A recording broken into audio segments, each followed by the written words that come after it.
Comedy is at the heart of Nigerian entertainment, with new acts coming out every day with multiple characters that quickly gain the love of fans. On Rubbin'Minds, we chat with a comedian whose fandom has grown so immensely and would like to know how it started, how he got here, and what is to come.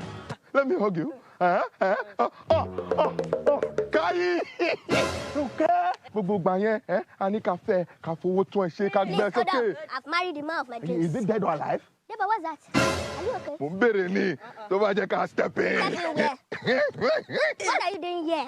This is my house. I just acquired this place now. Neighbor. We are not neighbors. Yeah, you are doing well. You are doing well. Hello, well back. We must say, Mr. Macaroni is doing well.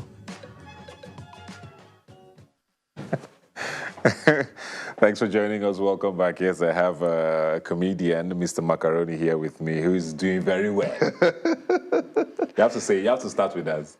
You are doing well. All right. Did you intentionally make that a tagline, or did it just happen? It just happened.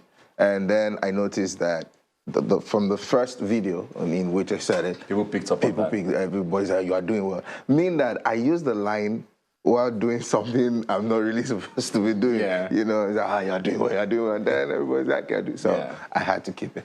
We saw a viral tweet a couple weeks or months ago where you put out a DM, I think. You had sent to Don Jazzy, I believe? Yes. Tell me about that story. So it was the days of, I was in school. Days. Yes, I was in school back then. And then, Don Jazzy is known for his very beautiful heart. Yeah, and I mean that, So I just like that day, I tweeted at him, and then I said one or two things. Then he retweeted, and I made an error, and then he retweeted, and everyone was catching trips. Then I slid into his DM, using the opportunity, and Baba, foul, I'm hustling, I want to do one or two things, I need some money. Then Jazzy then said, okay, as things be, let me send you small change. Asked me the small change. He said, yeah, I think it was 150,000 as at that time. So he just sent me 150,000. I'm like, okay. BB Boat 5. That was when Boat 5. So you went to buy phone. Wow. And so at that time, were you aspiring to be in comedy? You were just a student having fun? No, I was just a student. I was acting already. Yeah.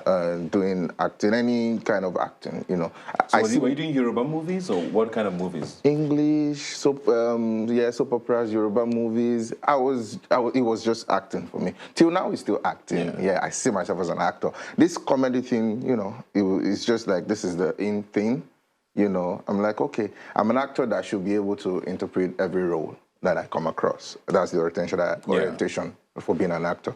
So I said, okay, let's try this. If this is not working out. So you were working as a student, you finished school. Where did you go to school? Okay, the university that I finished from is Rubbin'Minds University. Rubbin'Minds University. Yes. So you finished school, you started acting, and then when did you do your first skits? My first skit was 2019. Was it June or July? Yeah. What made you? 2019. Did you have something prepared, or did you see something that said, you know what? No, Or was it the money? Because there's always been talk about the fact that Instagram skits and comedians it wasn't the money. Are getting paid a lot. No, it wasn't the money. I was frustrated. I was tired of, auditions every now and then, doing movies and all of that, but it wasn't forthcoming.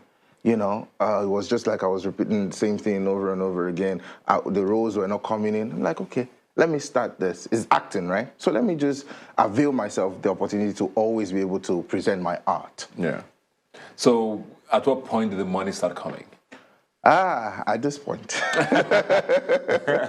At this point. Yeah. So now, glory to God, we're out there. Everyone's, you're doing well. Yeah. So people want to put their businesses out there. They want you to advertise for them. What was the first skit that you felt like made you sort of known? Known. At what point was that? That skit, I think it has to be the one with Sheila. Okay. That really, there was one before it. Yeah. It was the one I was playing with one girl who I said was I was the one taking care of her. Yeah. Yeah. But then with the one with Sheyi Law, a lot of people really loved it. Yeah. You know, when was that? When was that? I think that was well, no, not January. Maybe December. I think Towards between the end of December. last year. Yes, towards the end. So a lot of what has happened in the last like 5-6 months. 6 really. months, yeah. Does this scare you how quickly things happened? To be honest, yes. To be honest, yes. Because I know I've always known that by God's grace, I would attain the heights I want to and even beyond. But when all of this started, it was just that I'm like, God, what's happening? Yeah. So yes, I was overwhelmed, you know, but we're managing it. So when you started the skits, did you have a long-term plan, or were you going to do one-off skits? When I started, I was like, you know what? Anytime I feel like I would just create something. I would just create something. So the outfit was already planned because this is your agbada and your... I didn't even start with that. You didn't start with that, okay? I didn't start with that. I was doing normal, regular lover boy story, different things. In fact, I started with old school teacher kind of vibe, then young boy doing this and that. Yeah. Then the idea for this daddy one just came. It was just one. The one I said, the girl, young girl, then I was touching her some kind of way, and then she slapped me. So a lot of people really liked that. Then the girls started to say, yes, those irresponsible men, this is how they do, this is how they... So I thought, okay, people like this. Maybe this is a theme. So I started to intentionally create content around that character. Is it one agbada, or did you have many agbadas in that fabric? I actually have about 3 of those. Okay, so at least we can be changing it. Right. You play, I mean, your role is almost like this unfaithful husband who right. constantly is trying to cheat or, yes. you know, did you worry at any point that, okay, this might affect you with maybe certain brands who might not stand for that? Yeah, you know? Well, I always say that my art form, my work is to intentionally, it tells you a story and it teaches you a lesson. I intentionally do not allow the man to enjoy those things. You see that at the end of almost every video, he suffers. It's either he sent money and he can't actually do, or his wife comes and he can't really do anything. Yeah. So it's because I want to teach you something. I want to teach the men to, you know, just hold body. And so I thank God I've been working with brands. Have you lost any sort of gigs because of that? Because of that, no. In fact, I think that they come because... In fact, sometimes I create content that does not even have to do with freaky or those kind of things. And then they tell me they want they want that. Yeah. They want me to create something around that because I'm doing some another content, the in-law series, that doesn't even have anything to do with freaky. It has to do with my daughter always bringing bad men home. You know. Yeah. So a lot of your colleagues run into trouble. Right. You know, with certain skits, especially with what you're talking about, when it has to do with the male and female gender, you know, about crossing certain sexual lines and all of that. You've managed to stay away from that. Do you ever worry that, okay, I hope I'm doing the right thing? So do you run things by anybody, maybe from the opposite gender, to be sure that, okay, these things, I'm not saying the wrong things, I'm not doing the wrong things? Because like every other week, we hear a comedian who's done something, either sort of debasing women or you know, stuff like that. Do you have to run things by somebody? Well, I thank God I'm a thespian. I actually read theater. So, and Ahmed Yerima, my teacher, Professor Ahmed Yerima, taught me that drama must teach, it must entertain, it must inform and educate. Yeah. So I'm conscious about that. I don't want to offend anybody with what I'm presenting to you. Rather, I want you to take something away from it. Yeah. So that is constantly that it doesn't have to insult, it doesn't have to demean anyone. It just has to come out good. And then, of course, I have a group of friends, Mr. Macaroni and friends. You know, so sometimes when I have some content I'm skeptical about, I throw it to them like, what do you think about it?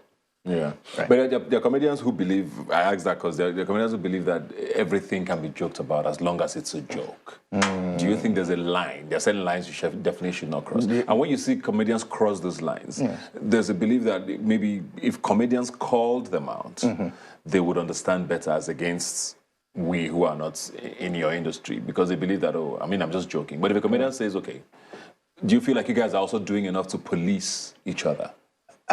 Well, I would say that, you know, when you drop content as a content creator or an actor or however, it's not really my place to say what I feel. I'm not going to criticize your work in that line.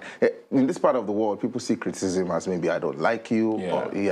So I can tell you especially when I know you, I feel something is off. Yeah. Yes, but because I've come to realize that people have different ways by which they want to submit their art. And then, because we all know that art should be criticized in which ways. People should be able to say, this is what I think about it, this is what I think about it. But because maybe some just feel anything goes, okay? Maybe anything goes. But because maybe some of us too are concerned that not everything can go. Let me say that, for instance, about everything being a joke. If I want to show you infidelity, it's different from I just want to show you. But if I want to correct infidelity, I will show you the infidelity first and then correct it. Show you a lesson at the end. Exactly. So I have a problem with showing me infidelity and doing nothing about the infidelity. Almost like a glorifying it. Exactly. So, or showing me maybe rape, right? But if you show me rape, teach me never to rape anyone again. Yeah. Right. So that's how I say. That's the way. Where did the name Mr. Macaroni come from? It was on set, face to face. So far back, I was just on set, and then the character did not have any name. It was an extra. So the director was like, you know, upcoming guy, extra. Hey, you, oh yeah, give yourself one name there. So I'm like, Mr. Macaroni, at least. I just said Mr. Because so it has no history or anything. It just came out. No, it was. I just got the vibe. Mr. Macaroni, jolly good fellow. Yeah. So it should go. So how much do you charge per skits now? Well, we thank God. Let me say it varies. Okay. It varies. Like what's the range? What? Let's say. No, let me say. Come on. You don't have to give a specific number, but what sort of the... because, you know, I don't want to misinform. So, right... They're not misinformed, just say it.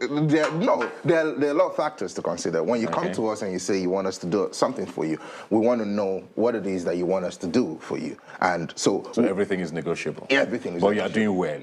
But is the most important thing. By the grace of Is your Nollywood career sort of suffering because of this, maybe?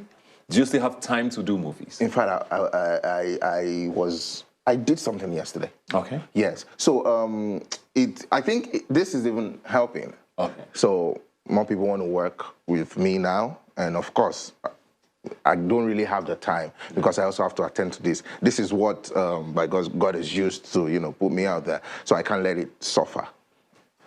Finally, this Jagbada you wore, is this from Banky's wedding? That was the assurance from Banky W's wedding. No, it looks like the hats and the... Right. It looks like the complete... I wasn't even there. I wasn't even No, at was that the inspiration? No, it wasn't. I just did for my birthday shoot. Okay. Was it last year or last 2 years? So when I thought about the daddy character, I just picked it up and then I wore it and okay. Then the next day I was to be in Fowler's video. Oh, okay. I thought it was. Thanks a lot, man. Thank all the you. best. All the best with everything. I'm a huge fan, and I'm rooting for you all the way. Kai. We'll take a break.